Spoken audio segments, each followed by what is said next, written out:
Buenas tardes, México. Buenas tardes, República Dominicana. Es un gusto darles la más cordial bienvenida a una sesión más de Una Tarde con, una producción del Centro Olof Palme México destinada a analizar con destacadas figuras del mundo político, diplomático, cultural, los temas de interés para nuestros países y considerando la agenda tan compleja con la que tenemos que lidiar, es verdaderamente algo necesario. Yo soy María Cristina Rosas y tengo el gusto de presentarles a nuestro invitado del día de hoy, el expresidente de la República Dominicana, el doctor Leonel Fernández, a quien le doy la más cordial bienvenida. Le agradezco su tiempo y la disposición para charlar con nosotros. Presidente, muchas gracias. No, gracias a usted, María Cristina, por esta gentil invitación que me ha hecho para participar en este diálogo. Muchas gracias, presidente. Quiero aprovechar también para agradecer al doctor Pablo Mariñez, querido amigo, colega, académico, ex embajador de la República Dominicana en México, por sus gestiones para hacer posible el contacto con el presidente Fernández. Me voy a permitir rápidamente presentar algunos datos curriculares de nuestro invitado. El expresidente de la República Dominicana, Leonel Fernández, es político, abogado, catedrático y escritor dominicano que ha desempeñado un rol prominente en la promoción de temas políticos e ideológicos tanto a nivel nacional como internacional. Ha sido electo en 3 ocasiones presidente de la República Dominicana, ejerciendo un mandato de carácter progresista y democrático, con lo cual ha impulsado una reforma institucional democrática, crecimiento económico sostenido, la aplicación de políticas sociales orientadas a la reducción de la pobreza y un notable desarrollo en la infraestructura del país. Ha sido investido con el título de doctor honoris causa por reconocidas universidades de Europa, Estados Unidos y América Latina, debido a sus aportes a la democracia, al respeto de los derechos humanos, al diálogo entre los pueblos, a la paz y la justicia social. Además, la Universidad de Jordania lo distinguió dándole su nombre a su Centro de Estudios Latinoamericanos y la Universidad de Alcalá le entregó la medalla de oro. Por su parte, Unicaribe College de Miami, en Florida, lo declaró profesor honorífico. El doctor Fernández es autor de los libros Estados Unidos en el Caribe, Raíces de un poder usurpado, El nuevo paradigma, El delito de opinión pública, Años de formación, Años de avance, Ideas en conflicto, Diálogo póstumo entre Juan Bosch y John Barlow Martin, y también es autor de En defensa de la Constitución. En la actualidad, el doctor Fernández es presidente de la Fundación Global Democracia y Desarrollo, FUNGLODE, de la Asociación de las Naciones Unidas de la República Dominicana, de la Federación Mundial de Naciones Unidas y expresidente de la Fundación Unión Europea, América Latina y el Caribe, organización internacional. Además, es miembro de varias instituciones internacionales como el Círculo de Montevideo, Consenso de Jefes de Gobierno libremente elegidos, Diálogo Interamericano y el Club de Madrid. Es fundador y presidente del partido Fuerza del Pueblo, así como también fue candidato a la presidencia de la República Dominicana por una 4ª ocasión el año pasado, cuando pues además presenciamos que los comicios que estaban pactados para el mes de mayo se tuvieron que posponer por la pandemia del coronavirus para el mes de julio, que ese es un tema interesante, presidente, a ver si tenemos oportunidad de comentar. México tiene comicios de medio término en un mes más y siempre la pandemia es un factor que nos preocupa, cómo hacer elecciones en este contexto. Pero bueno, sin más, yo quisiera comenzar preguntándole al presidente Fernández, ¿cómo percibe la posición de América Latina en el contexto actual? ¿Cuál es el balance que usted hace de la situación en nuestra región, presidente? Sí, pues bien, María Cristina, en realidad estos desafíos para América Latina y el Caribe tienen carácter prepandemia, ¿no? Desde antes de la pandemia ya veíamos un lustro de mediocre crecimiento económico. Se generaban protestas sociales en Colombia, en Chile, en Brasil, en distintas partes de la región, pues ya había un cierto malestar social generado por esta caída del crecimiento económico luego de haber tenido una década de oro entre el 2003 y el 2013. pero que se correspondió con un superciclo de los commodities, de los precios de las materias primas a nivel mundial.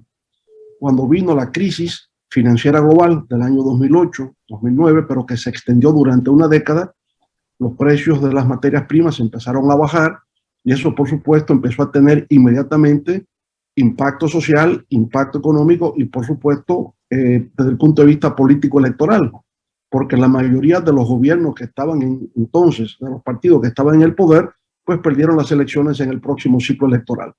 De manera que hay un malestar que viene en la región en los últimos 10, 11 años, pero que se agudizó durante el último lustro. De manera que al iniciarse la pandemia ya América Latina estaba en una situación de fragilidad y diría de intensas protestas y de descontento social. Esto se ha agravado como consecuencia del impacto que ha tenido esta crisis sanitaria. Y América Latina, teniendo tan solo el 8% de la población mundial, tiene el 30% de los infectados a nivel global como consecuencia de la pandemia. ¿Ya? Lo que indica, por consiguiente, que estamos hoy día en una situación de crisis real, crisis económica, porque ha habido una disminución de los ingresos fiscales, conjuntamente con un incremento del gasto público, con lo cual la deuda de América Latina se ha incrementado y ahora las agencias calificadoras de riesgo están presionando para que se produzca una reforma fiscal en medio de una crisis no superada, con lo cual estamos entre dos, o en la antesala de una próxima crisis financiera, o la realización de reformas fiscales en un momento en que tenemos una debilidad estructural, con lo cual entonces se podría crear un problema de inestabilidad política y por consiguiente pérdida de gobernanza democrática. De manera que es un problema, una situación realmente complicada la que tenemos en el momento actual en la región. Presidente, la salida o una posible solución, dada la magnitud de la crisis y la urgencia de atender la demanda social, no solo de salud, sino también de generar empleos, ¿sería más deuda, contraer más endeudamiento? ¿Qué piensa al respecto? Bueno, sin duda alguna que para enfrentar el impacto económico de la crisis sanitaria se requirió aumentar el gasto público. Digamos, es lo normal que en una situación de contracción de la economía se apliquen políticas contracíclicas. Y eso significa, obviamente, aumentar el gasto público. Por tanto, la deuda ha aumentado, pero no ha aumentado solo en América Latina, ha aumentado mundialmente, ¿verdad? Hoy día yo diría que es una de las grandes preocupaciones que se tienen a nivel mundial. La deuda pública global hoy día es de 288 trillones de dólares. Países como Estados Unidos ya tiene un 120% del PIB en su deuda. La segunda economía del mundo, que es China, su deuda es 250% del PIB. Japón también anda por 250, Italia por igual. Es decir, el tema de la deuda global se ha convertido en el principal problema de la economía global mirando a futuro. ¿Cómo resolverlo? Es el gran dilema. Claro, América Latina por igual. Su deuda se ha incrementado como resultado del incremento del gasto público que se ha hecho en el marco de la pandemia, que solo se podía financiar a través de la emisión de bonos en los mercados internacionales. Ahora, lo que está ocurriendo es que las agencias calificadoras de riesgo están exigiendo en estos momentos en que aún no ha habido una plena recuperación de nuestras economías, que en estas circunstancias se apliquen reformas fiscales que obviamente van a generar un gran descontento. La posición que tenemos sobre esto, María Cristina, es que en realidad, tratándose de una crisis global, tiene que haber una solución de carácter global. No puede haber soluciones nacionales aisladas frente a un problema de carácter global. Y en este sentido lo que estamos planteando es la creación de un fondo global de cooperación y solidaridad. Y eso puede empezar por una discusión que se plantea a nivel del G20, donde América Latina estaría representada por las tres grandes economías de la región, por Brasil, por México y por Argentina.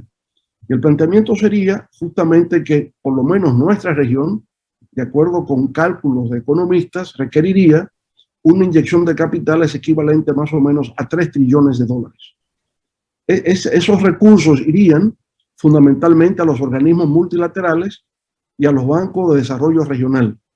Cada país presentaría su listado de necesidades inmediatas, ¿verdad?, que tiene que ver en primer lugar con el tema sanitario, recursos para la adquisición de las vacunas, recursos para el fortalecimiento del sistema nacional sanitario y, por supuesto, recursos para reactivar el crecimiento económico, la disminución del desempleo y la reapertura de empresas.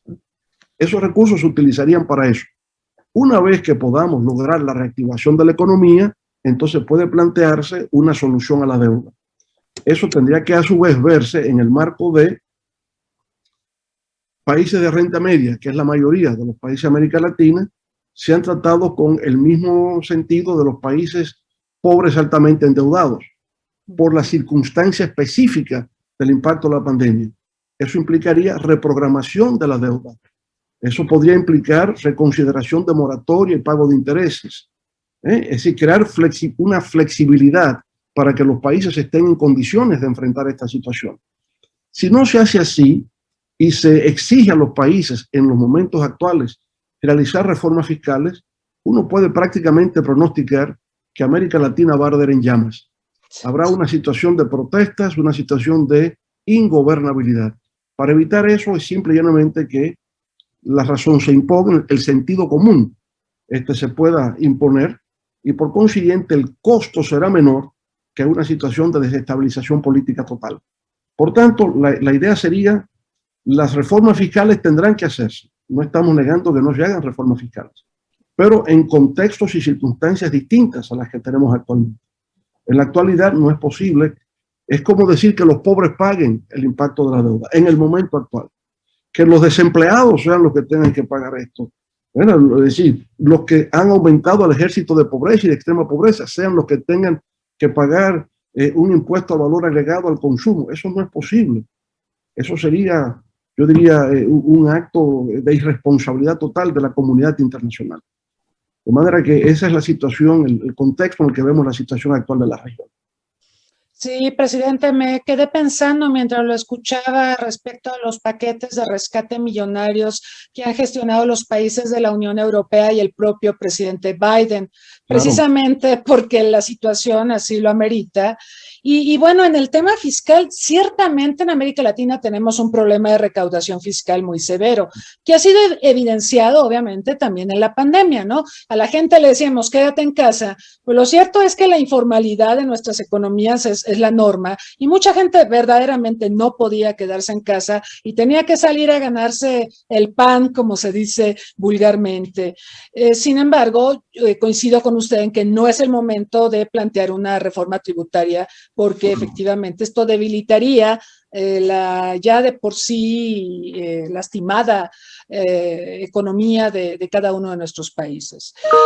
Dicho esto, presidente, bueno, yo creo que es importante hablar también del cambio de gobierno que hubo en Estados Unidos, la llegada de Joe Biden, que acaba de cumplir 100 días como presidente de la Unión Americana, porque, bueno, en general los analistas coinciden en señalar un cambio de postura del gobierno de Estados Unidos hacia el mundo y, por supuesto, hacia la región latinoamericana. Yo creo que también hay un tema de liderazgo en la administración Biden para enfrentar la pandemia, no solo en términos de asignar recursos para rescatar la lastimada economía estadounidense, sino lidiar con la pandemia. Y bueno, mi pregunta es, ¿cómo observa usted la gestión de Biden en estos primeros 100 días de gobierno, visto desde nuestros países, visto hacia América Latina y el Caribe, por supuesto? Sí, yo diría que estos primeros 100 días del presidente Joe Biden han sido exitosos, porque en primer lugar está el tema sanitario. Él se planteó 100 millones de vacunas en los primeros 100 días y pasó de 200 millones. Por tanto, superó las expectativas. Ha entendido la necesidad de acelerar el proceso de vacunación. Y en efecto, ya en Estados Unidos anda por 260, 270 millones de personas que se han vacunado de una población de 330 millones. De manera que es posible que antes del otoño la población completa norteamericana o casi completa esté vacunada. Y eso es importante, primero porque crea la confianza a nivel de la población de que se puede aperturar escuelas, universidades, centros culturales, negocios, etcétera. Se vuelve como una especie de normalidad prepandemia y eso es muy importante. Pero En segundo lugar, porque en la medida en que no se logre la vacunación completa de una población o la población mundial en este caso, se corre el riesgo de que el virus siga un proceso de mutación generando nuevas variantes, como lo que está ocurriendo en la India, y que por consiguiente la vacuna se torne ineficaz respecto a las nuevas variantes que van surgiendo. Por tanto, la idea de Biden, y que se está empezando a aplicar en todas partes, es acelerar el proceso de vacunación para ganarle la batalla a las variantes que puedan surgir. Eso nos parece fundamental. Lo segundo, en el caso de Biden, y en lo que concierne a cómo está enfrentando la crisis de su país, no cabe duda de que hay un cambio de paradigma. Yo creo que Biden representa lo opuesto a lo que simbolizó Ronald Reagan, cuando hace 40 años atrás dijo que el gobierno no es la solución, sino que el gobierno es el problema. Y resulta que Biden está haciendo lo contrario. Lo que está haciendo Biden es el retorno del Estado, ¿verdad? Es volver a que el Estado juegue un rol central en la aplicación de políticas públicas que permitan que el país salga hacia adelante en el aspecto sanitario, pero también en lo económico y lo social. Y se ha planteado una reforma fiscal, él lo puede hacer en Estados Unidos, porque la situación allá es distinta. Primero ha habido una inyección de 8 trillones de dólares en la fase de Trump y en la fase de Biden, ¿verdad? Donde a la gente le mandan $1,400 mensuales a su casa, esté trabajando o no lo esté. Lo cual increíblemente también ha contribuido a aumentar las remesas aquí en República Dominicana. Presumo que en México también. Así es. O sea, que el dinero del gobierno federal norteamericano ha servido para, de alguna manera, paliar el sufrimiento que tienen nuestros conciudadanos, tanto en México como en República Dominicana. Pero decía, esos recursos, ¿verdad? Inimaginables, o sea, nunca ha habido tal inyección de capitales en tan poco tiempo, ni siquiera en la Gran Depresión de los años 30, es algo sin precedentes, pero se dan cuenta que la deuda ha aumentado y que por consiguiente hay que buscar la forma de poder enfrentar la situación. Trump venía, al igual que Reagan, de una reducción de impuestos, hablando de que eso estimularía el crecimiento de la economía y que los pobres iban a beneficiar por un desparrame, decían en inglés trickle down economy, ¿no? Que la cosa va hacia los de abajo, lo que nunca se produjo. Tanto con Reagan como con Trump, eso generó un déficit fiscal. El déficit de Trump, de su rebaja a los impuestos en el año 2017, a la actualidad ha sido de 2 trillones de dólares. Por consiguiente, hay que aumentar los impuestos. Pero, ¿qué tipo de reforma fiscal pretende hacer Biden? Primero aclara, no se va a tocar a la clase media y mucho menos al sector laboral. Es una reforma fiscal que va a tocar a las grandes corporaciones y a los ricos. Solamente se va a aumentar los impuestos a todos aquellos que obtengan ingresos por encima de $400,000 al año y a las corporaciones. Y buscarán enfrentar los paraísos fiscales y todo lo que tenga opacidad en el manejo, ¿verdad? del pago de los impuestos correspondientes. Bueno, pero en América Latina la situación es distinta, porque generalmente nuestras reformas fiscales son regresivas. Es un impuesto al consumo, es un impuesto al consumo, y por consiguiente la crisis la terminan pagando los pobres.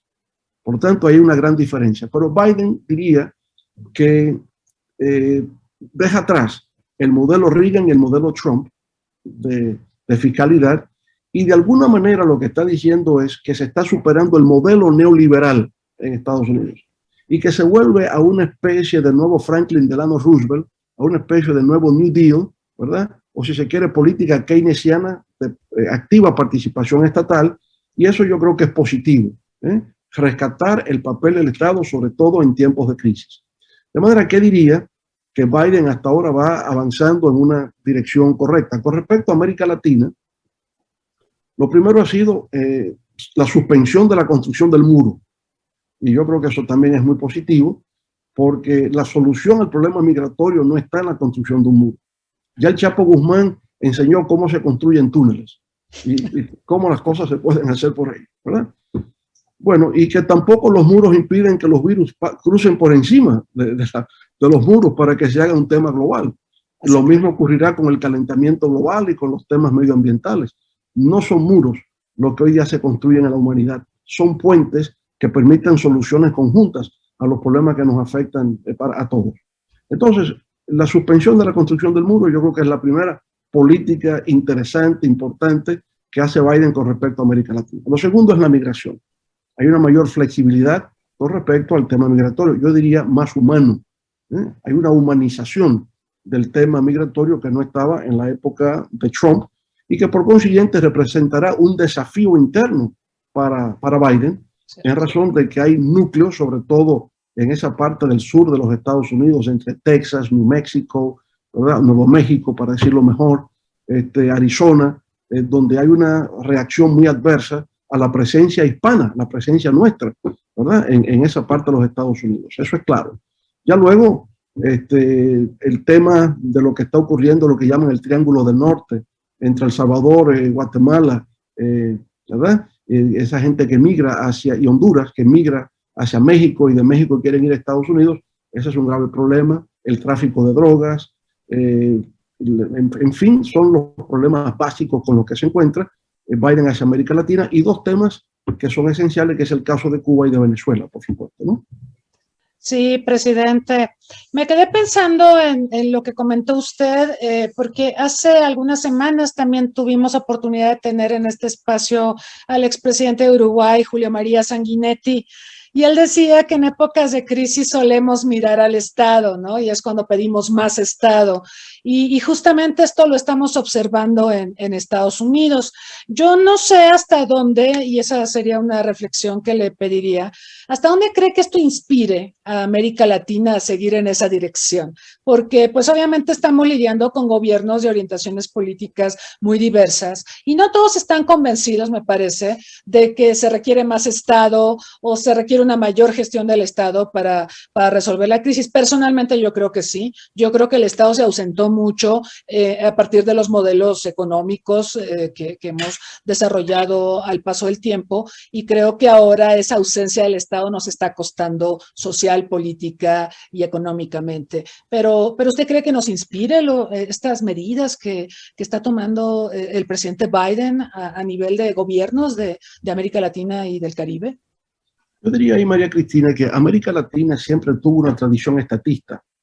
Desde la segunda posguerra mundial hasta los años 70, América Latina creció, avanzó dentro de un marco de política desarrollista con una fuerte presencia estatal, ¿no?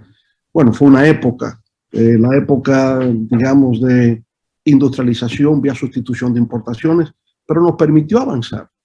Lo que pasa es que los años 70, la década de los 70, es un periodo donde se incuban transformaciones que no tienen su origen en América Latina, más bien en Estados Unidos y en Europa. El tema tuvo mucho que ver con el escalamiento de la guerra de Vietnam, por un lado, la cuadruplicación de los precios del petróleo, sí, el resurgimiento de una hiperinflación. Pues todos estos factores hicieron entender, sobre todo a los economistas que estaban en los organismos multilaterales, que el modelo de crecimiento estatista había culminado, y se dio paso entonces a la otra corriente de pensamiento que había estado en pugna desde la Gran Depresión, una visión más conservadora, monetarista, que se incubaba en la Universidad de Chicago, ¿verdad? Y que hemos identificado como el neoliberalismo.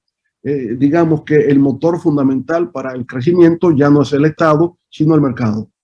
Y lo que hemos visto son las insuficiencias de ambos cuando se autoexcluyen. Si usted tiene un modelo que se basa exclusivamente en el mercado, va a encontrar que las desigualdades sociales van a aumentar, porque de entrada hay una situación asimétrica. Entonces ahí tiene que intervenir el Estado para poder arbitrar, regular y poder redistribuir ingresos y mantener ciertos niveles de equidad en la sociedad. Entonces yo creo que hemos aprendido la lección de que no es un Estado que excluya al mercado y no es un mercado que excluya al Estado. Se necesitan ambos.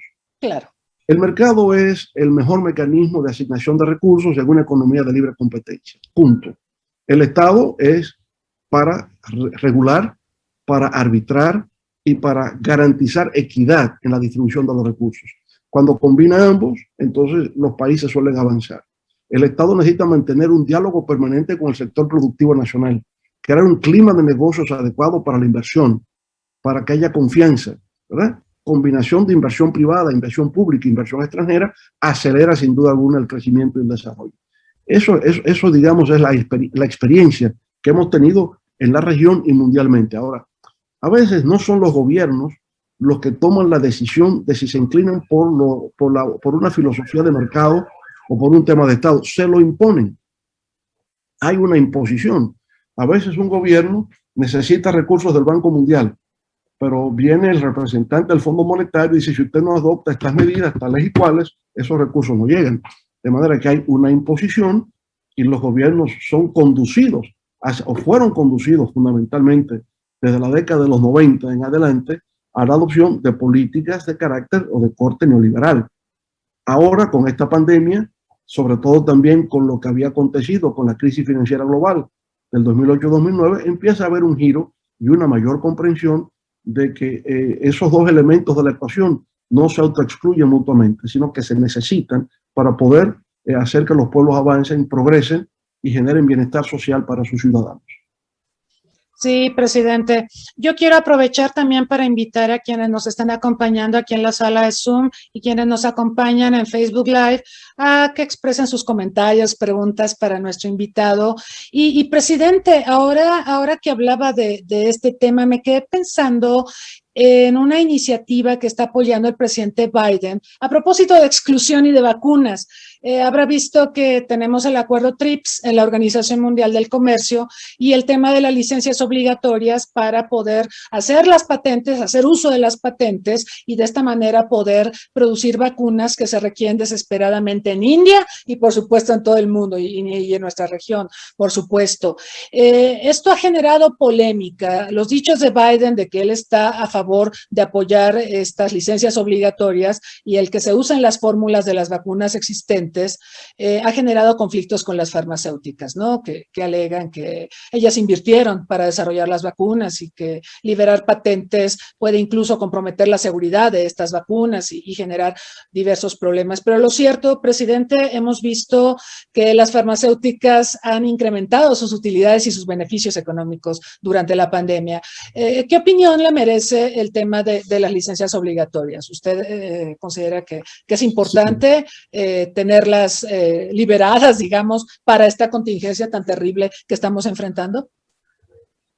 Sí, aunque en verdad la iniciativa de la liberalización de las patentes o del derecho a propiedad intelectual no ha sido propiamente de Biden, María Cristina, ¿no? Hay que reconocer que con anterioridad ya lo habían solicitado la propia India y África del Sur.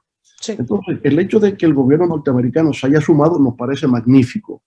Y creo que lo pueden hacer porque en realidad hubo mucha inversión pública a la investigación y a la innovación con respecto a la fabricación de las vacunas.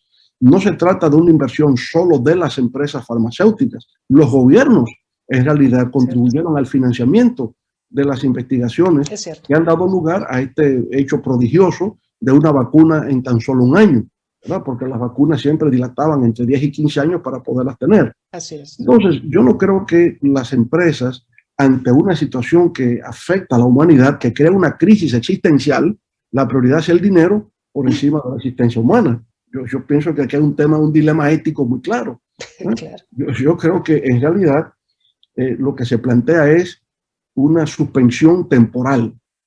Tampoco se ha hablado de definitivo, se habla de temporal, que permita a aquellos países que tienen la capacitación técnica y los recursos humanos de poder producir la vacuna y por tanto acelerar el proceso de vacunación de su población. A mí me parece que, yo diría, pensando en el bienestar de la humanidad por encima del dinero, yo creo que es algo que debería imponerse, que haya una suspensión temporal del ejercicio a la titularidad del derecho de propiedad intelectual o el derecho de patentes para que la humanidad pueda beneficiarse temporalmente de esta situación. Me parece absolutamente inadecuada desde el punto de vista moral la reacción que han tenido las grandes empresas farmacéuticas. Sí, presidente, estaba revisando algunas condiciones de empresas farmacéuticas a gobiernos. Imagínense, las farmacéuticas poniéndole condiciones a los gobiernos en los tiempos que vivimos. Pfizer pidiendo a Argentina que deslinde a Pfizer de efectos secundarios de la vacuna a la hora en que se le aplica a la población. Eso se me hace irresponsable. El presidente Alberto Fernández, usted lo sabe, decidió no comprar la vacuna de Pfizer. Él básicamente está reposando en la Sputnik de Rusia y en AstraZeneca, donde también hay un convenio con México para garantizar la producción y el abastecimiento a naciones latinoamericanas. Y ahora también está hablando con China, porque realmente la posición de las farmacéuticas sorprende.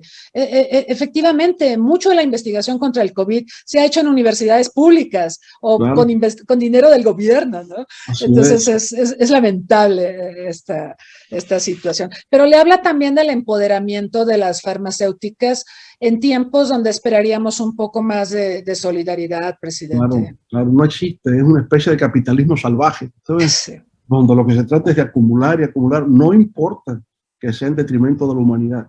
Aquí yo creo que lo fundamental es la supervivencia humana. Y estamos claro. frente a una amenaza de crisis existencial, esa es la realidad. Porque a dónde puede llegar este COVID, pues no se sabe. Lo que hemos visto en la India recientemente es realmente espeluznante. Sí. Es decir, ya, digamos, no caben más pacientes en los hospitales, ya no caben más cadáveres en las funerarias, ya no hay suficientes cementerios y ya no hay suficiente leña para incinerar los cadáveres. O sea, es una vuelta al medioevo, a la época de la peste bubónica. Y si eso se esparce por el mundo, imagínese usted de qué estamos hablando. Una escena dantesca lo que se produciría. Por tanto, lo que se exige es mayor solidaridad y mayor espíritu humanitario, ¿no?, a estas empresas que ya de por sí han acumulado recursos como nunca lo habían soñado, como consecuencia de la vacunación que ya se ha generado fruto del COVID-19. Sí, presidente, del problema de India a mí me preocupa también que es la farmacia del mundo y mientras Exacto. tenga esta crisis en su territorio, esto hasta nos puede afectar en términos de que deje de fabricar una serie de medicamentos e insumos que requerimos en el resto del mundo, presidente. Claro, es que Entonces, estamos hablando de 400.000 personas diarias. es una Eso tiene un catástrofe. crecimiento exponencial. No, es Impresionante. terrible, terrible. Así que sí, ojalá que esto detone justamente y permita también que esta liberación de patentes se haga, aunque también me comentaban expertos que la logística para producir más vacunas no es tan sencilla. Yo creo que también nos estamos enfrentando a esto. Presidente, el otro día tuve el privilegio de entrevistar al embajador Cuello Camilo, es el embajador dominicano en Corea del Sur, en la República de Corea, y él publicó recientemente un libro que se llama Vivir con la pandemia, y a propósito de la diplomacia en tiempos de pandemia. Él explica cómo ha cambiado la gestión diplomática, la gestión política durante la pandemia, cómo hemos tenido que emigrar en muchos casos a la virtualidad y bueno, como en un momento dado vamos a tener que pensar quizá en híbridos en el futuro, ¿no? Claro, Combinar un poco sí. lo presencial con el trabajo a distancia. Pero, a ver, embajador, República Dominicana nos antecedió en el Consejo de Seguridad de la ONU, ahora México está ahí. Eh, eh, a mí me parece complicado el tema de la virtualidad en la diplomacia, sobre todo cuando se abordan temas sensibles. Obviamente la diplomacia puede abarcar cuestiones muy generales, pero también temas sensibles que requieren un trato más cercano, más confidencial. ¿Usted cómo observa la gestión diplomática ahora y pensando a posteriori, ya que tengamos más control sobre la pandemia, ya que estemos vacunados o tengamos inmunidad de rebaño? ¿Cómo lo percibe usted? Yo pienso, María Cristina, que la virtualidad es un legado positivo que nos deja la pandemia, porque efectivamente todos queríamos avanzar hacia la construcción de campus virtuales en el mundo académico, en el mundo de la salud, y la pandemia en este caso lo ha acelerado. Y fíjese usted y yo, en otras circunstancias quizás no habríamos pensado que esta entrevista podría darse en la forma en que lo Así estamos es, haciendo. así Así que yo es. diría, es un gran legado que nos deja la pandemia, es el lado positivo que la pandemia tiene. Y lo mismo ocurre en el mundo de la diplomacia. Hay una diplomacia digital, ¿verdad?, que hoy día también va avanzando y que está dejando sus frutos. Acelera por lo menos la posibilidad de la comunicación y todo eso es muy, muy positivo. Y ciertamente hay que aprender a convivir con la pandemia porque hay enfermedades que vienen y se quedan, se mitigan, ¿verdad? Usted puede controlarlas y se aprende a convivir con ellas.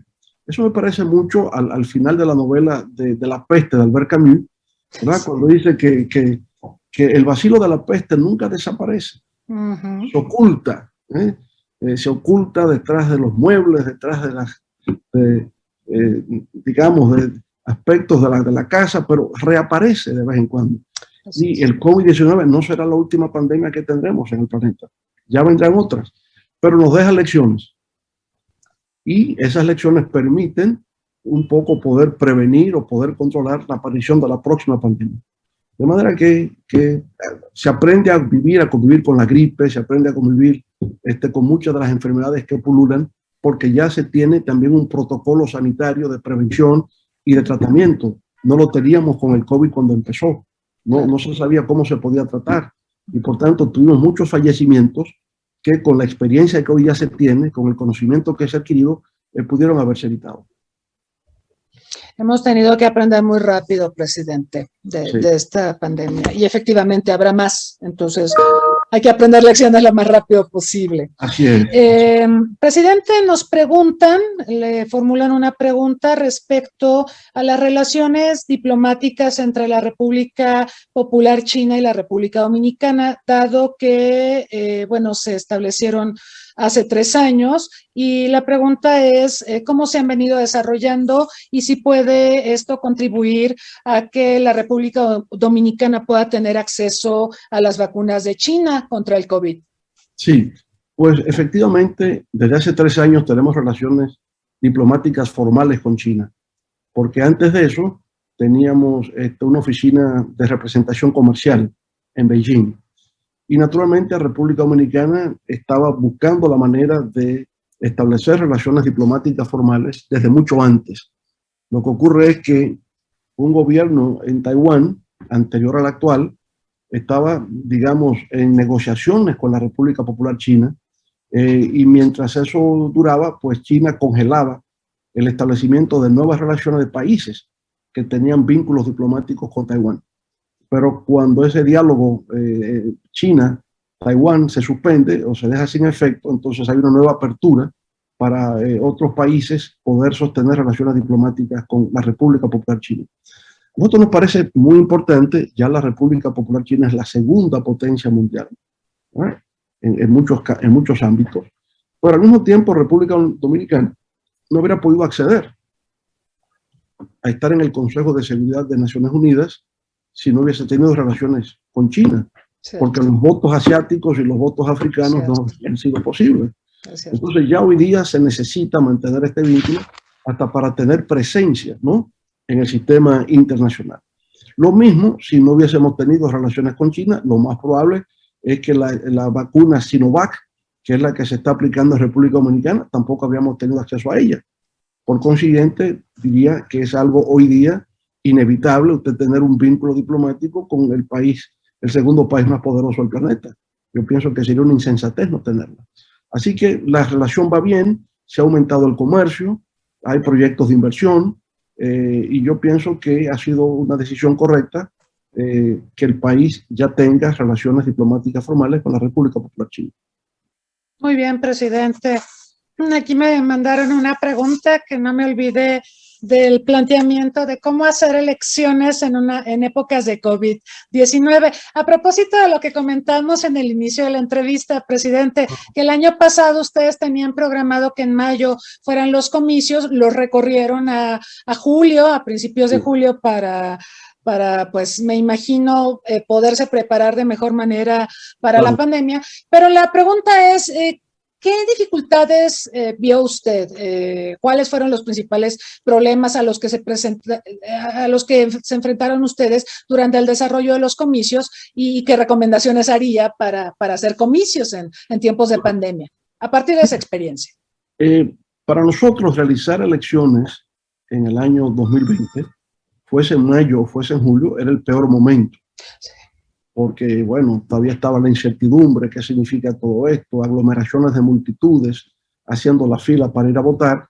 Y naturalmente, en esas elecciones presidenciales y legislativas que se celebraron en julio, votó solo el 50%, lo que significa un 25% menos de lo que de manera normal votaban en elecciones presidenciales y legislativas conjuntas en República Dominicana. O sea que hubo una abstención generada, obviamente, por la pandemia. Creo que en el momento actual se está en mejores condiciones que el año pasado. El proceso de vacunación ha avanzado la gente tiene mayor conciencia de lo que esto significa, y si se mantiene la mascarilla, el distanciamiento del lugar, distanciamiento físico del lugar, pues yo creo que se puede efectuar el proceso comercial. No habría ese gran problema. Obviamente, aún así, aún habiendo superado el peor momento del 2020, todavía estimo que un segmento de la población no iría a ejercer el sufragio. Por consiguiente, habría que esperar que efectivamente habría un índice de abstención mayor que en cualquier proceso electoral previo. Eso habría que esperarlo de esa forma, porque hay un desincentivo a participar en el proceso electoral como consecuencia de la pandemia, obviamente. Sí, es verdad. Bueno, veremos cómo se desarrollan en México. Nosotros tuvimos comicios en algunos estados de la República el año pasado. Y dicen que esa experiencia pues va a servir justamente para las elecciones de medio término que tendremos el mes próximo. Ya quizá tendremos oportunidad de comentar esto posteriormente. Presidente, ¿cómo ubica usted el estado actual de las relaciones entre México y la República Dominicana? Yo creo que hay un gran potencial para profundizar la relación.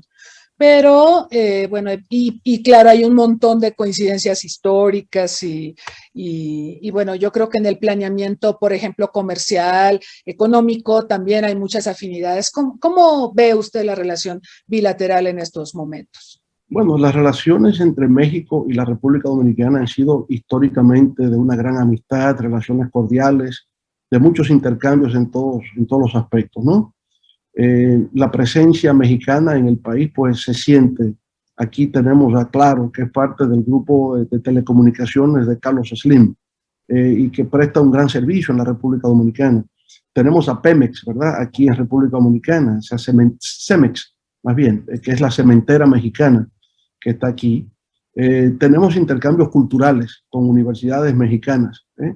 La presencia de la UNAM, donde creo que usted es egresada, al igual que el maestro Pablo Mariñez. Entonces, tenemos un vuelo ya directo entre República Dominicana y la Ciudad de México. Y por lo tanto, inversiones comerciales, inversiones en el ámbito de las telecomunicaciones, intercambios culturales, yo creo que se enriquece mucho este vínculo entre México y la República Dominicana. México, por supuesto, siempre se ha visto que debe jugar un rol de liderazgo en Centroamérica y el Caribe. Históricamente siempre fue así, pero hubo una época en que en realidad no se sentía la presencia de México en la región. Se sintió como un cierto abandono, pero creo que en los últimos años México ha comprendido que efectivamente tiene en la región grandes amigos y que hay grandes oportunidades de intercambio. O sea, República Dominicana hoy día depende fundamentalmente del turismo. México es un país turístico.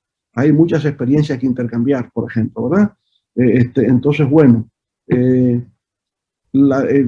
cine mexicano, la música mexicana está presente en la República Dominicana todos los días.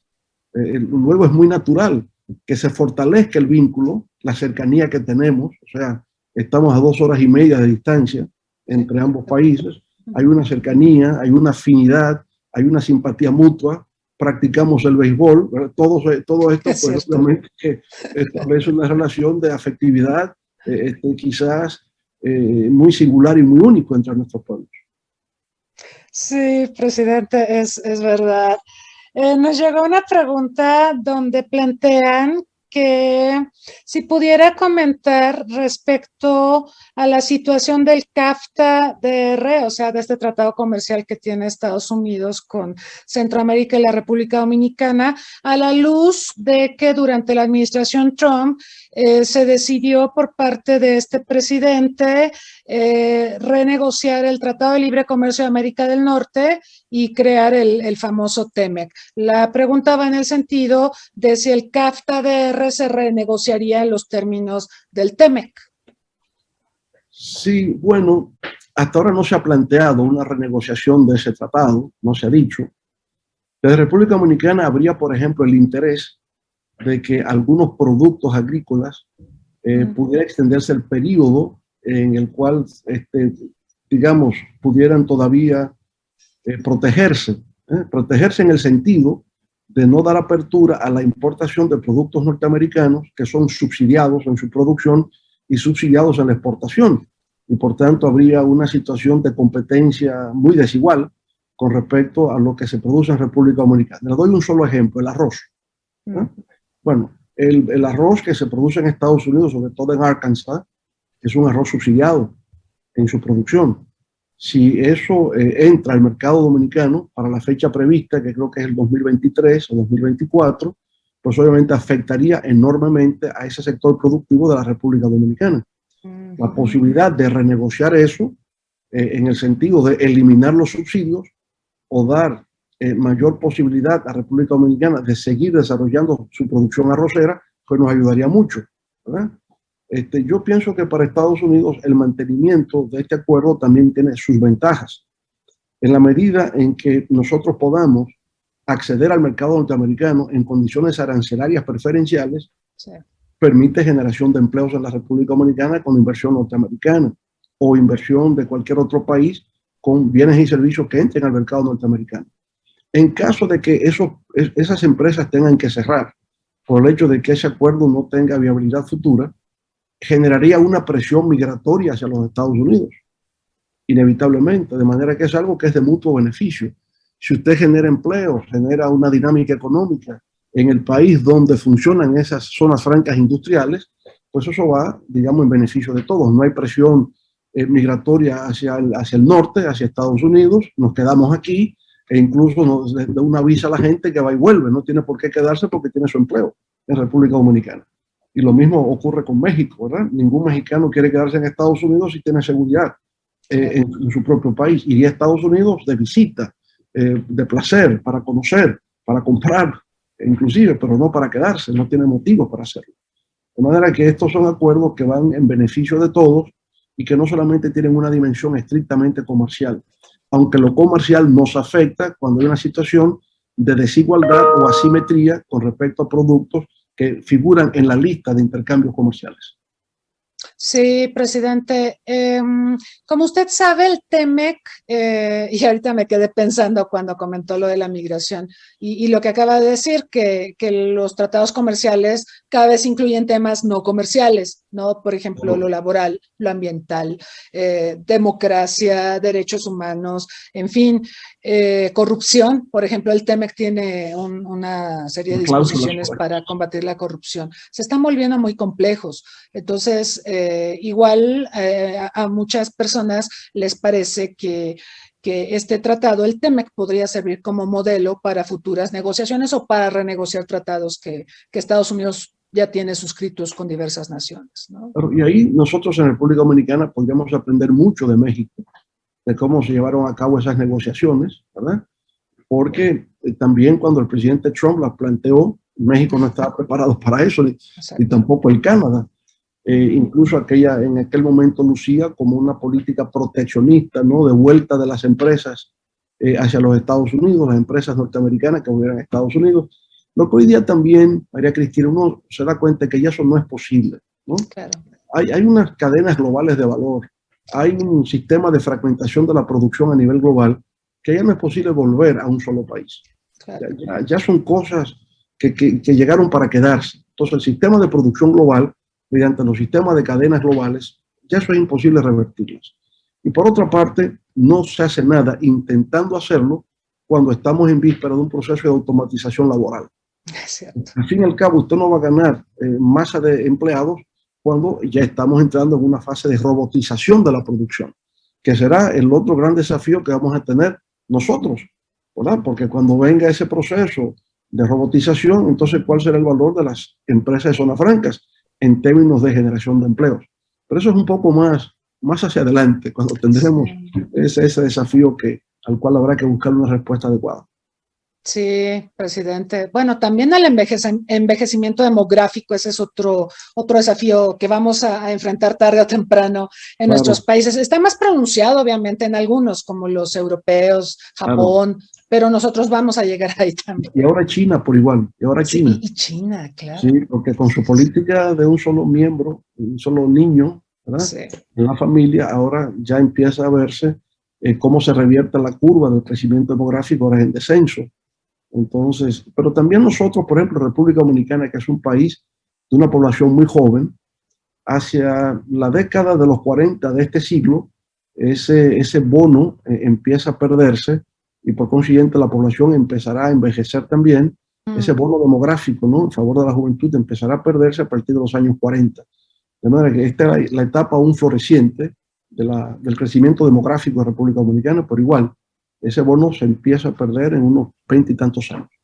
Sí, y vamos a tener que pensar en estrategias para hacerle frente, por todos los desafíos que implica, ciertamente.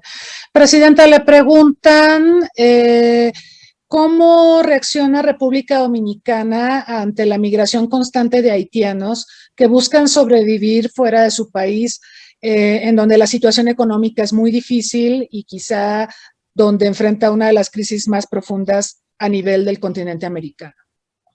Claro, para nosotros es una gran presión, obviamente, ¿no?, porque somos una isla compartida. Sí. Y también en el caso de ser tierra continental, si bien es cierto que la presión de un país hacia el otro se siente, siempre se hablaba de cuando Nicaragua presionaba en Costa Rica, por ejemplo, pero es tierra continental. Si no se queda en Costa Rica, sigue para Honduras o sigue para Guatemala, claro, pero aquí se queda en República Dominicana. Entonces, ese ha sido siempre un problema muy grave que hemos tenido. Se ha buscado la manera de una regularización de la migración, empezando por su identificación aquí en República Dominicana. Se ha ido avanzando mucho en ese sentido, pero al final siempre entendemos que la única manera de poder detener la migración de Haití hacia República Dominicana, como la migración de cualquier país hacia otro, es creando condiciones de mejoría de la calidad de vida del país de emisor de migrantes. Eso es lo que estamos viendo. Y por lo tanto siempre hemos apelado a la comunidad internacional para que ayude a Haití a resolver sus problemas estructurales. Y lamentablemente no ha habido una reacción debida, ni siquiera cuando el terremoto del 2010, sí, muchas primeras planas, muchas promesas y al final se olvidan. Y por tanto, Haití, los haitianos ya no solamente están migrando hacia República Dominicana, también hacia México, así es, también hacia Brasil, también hacia Chile, también hacia las Bahamas, ¿verdad? Porque necesitan de alguna manera encontrar un camino para la supervivencia. Lamentablemente en República Dominicana no tenemos las condiciones para poder socorrer a los haitianos en la medida en que ellos lo necesitan. No tenemos. Todavía nosotros somos un país que está luchando contra la pobreza y contra la pobreza extrema y muchas limitaciones que tenemos. Por lo tanto, igual regularizamos, identificamos y apelamos a la comunidad internacional para que se dé cuenta que se requiere una responsabilidad para crear las condiciones a los fines de que Haití pueda dar satisfacción, por ejemplo, a los Objetivos de Desarrollo Sostenible de Naciones Unidas. Claro. Eliminación del tema del hambre, reducción de pobreza, acceso al agua potable, donde están teniendo ya un problema de acceso al agua potable, a energía, a una educación de calidad, las cosas básicas que permiten la condición humana y el desarrollo de la potencialidad creativa que todo ser humano tiene y que en Haití hoy día no se da. Sí, presidente. México recibió haitianos después del terremoto. Abrimos una posibilidad para que emigraran para acá. La mayoría están en Tijuana, en un lugar que ahora se llama la Pequeña Haití, justamente. Claro. Sí. Aquí tenemos el pequeño Puerto Príncipe.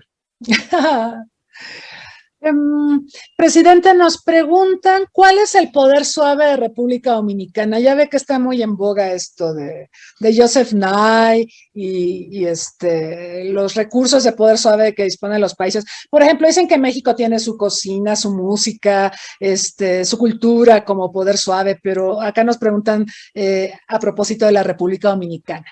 Bueno, yo diría el béisbol. Sí. Somos el país que más jugadores de grandes ligas exporta a los Estados Unidos. Claro. Superestrellas, que ya son del Salón de la Fama. Esa es parte de nuestro poder suave.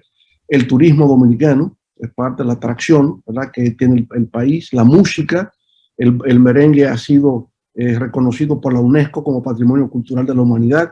Ahora la bachata por igual, ¿verdad? Claro. Ahí está nuestro poder suave, en la capacidad artística, cultural, del pueblo dominicano. Nuestros pintores, escultores, escritores son reconocidos. Una figura como Juan Bosch, como Pedro Enrique Jureña, muy conocido en la cultura mexicana. Así es. Entonces son representantes de lo mejor de la República Dominicana, son nuestros embajadores, como aquí les decimos, y representan el poder suave, ahora también debo decir, con el naciente cine dominicano. Igual es parte de nuestro de nuestro soft power, como dice Joseph Nye, ¿no? Así es. Así es, presidente. Nos estamos acercando al final de la entrevista. Hay una pregunta más. Yo también tengo una final para usted. Pero a ver, le preguntan cómo se desenvuelve la República Dominicana con el Caribe no hispano. Sí, hemos procurado siempre acercarnos, sobre todo a CARICOM. Pero en CARICOM siempre se ha considerado que un país como República Dominicana, al igual que Cuba, resultamos como muy grandes para lo que representan esas pequeñas islas del Caribe. Y por tanto, en adición a CARICOM, se creó CARIFORUM para dar cabida a Cuba y a República Dominicana. Y entonces, a través de CARIFORUM y a través de la Asociación de Estados del Caribe, procuramos mantener un vínculo de intercambio comercial, de intercambio cultural, ¿verdad?, con los países de la región y, por supuesto, compartir la parte turística, porque somos países esencialmente turísticos. Entonces, obviamente, la diferencia de lengua son el Caribe anglófono, el Caribe francófono, el Caribe del papiamento, de habla holandés. Entonces, también ahí hay algunas dificultades. Tampoco tenemos líneas aéreas que vayan directamente a esos lugares. Tenemos que subir a Miami y de Miami entonces Cierto. bajar. Y es muy caro, ¿verdad, presidente? Es carísimo viajar. Resulta caro. Sí. Pero tenemos presencia dominicana en muchas de las islas. Hay presencia dominicana, por ejemplo, en Jamaica, Sí, en Trinidad y Tobago, presencia dominicana en Guadalupe, en Martinica. Entonces, pero hablamos de 25,000, 30,000 dominicanos que laboran en esas pequeñas islas. Hay una presencia nuestra muy, muy importante.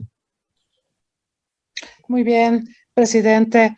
Yo le quiero preguntar, considerando que usted ha sido presidente en 3 ocasiones en su país, ¿cuál debe ser el rol de los expresidentes? Bueno, ahora usted es expresidente. ¿Cuál debe ser el rol de los expresidentes en una democracia? Mire, yo pienso que la política puede convertirse en una plataforma pedagógica, ¿no?, donde también se contribuye a enseñar a los pueblos respecto de los problemas, de las dificultades, de los desafíos que se presentan para mantener la gobernabilidad. Yo creo que toda posibilidad de desarrollo de un país, de avance, de progreso, descansa mucho en su estabilidad política. Y los expresidentes pueden contribuir mucho en el debate, en la reflexión, haciendo ver la importancia de mantener la estabilidad política democrática, que tengamos procesos electorales que sean transparentes, que respondan a la voluntad de los pueblos, ¿verdad? Que cuando se producen trampas y se producen fraudes, eso representa un retraso institucional enorme, porque la gente busca entonces fórmulas alternativas de acceder al poder, que puede ser el golpe militar, la revuelta popular, lo que sea, pero eso es un trastorno que lo que hace es retroceder a los pueblos. Entonces yo pienso que la política como acción pedagógica es muy importante, donde los expresidentes pueden influir en conducir el debate en una dirección que sea la más beneficiosa para los ciudadanos de su país. Muchas gracias, presidente. Y bueno, pues a manera de conclusión, y dado que el Caribe es la tercera frontera de México, a veces no lo volteamos a mirar como Sí. lo marcaba usted.